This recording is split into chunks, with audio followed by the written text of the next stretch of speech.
Welcome to RealSatisfied. Today, we're going to show you how to add or update your profile photo and office logo in the broker dashboard.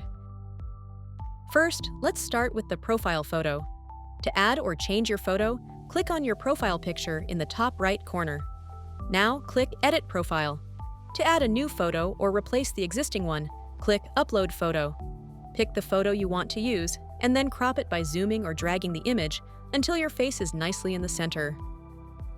Once you're happy with it, click Done, and then click Save at the bottom of the page to save the changes. Now, let's change the office logo. Go to the Offices section of your broker dashboard. Click on the office you want to edit. On the office page, click Settings.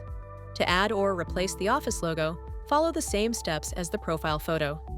Click Upload Photo, pick the logo, and crop it as needed.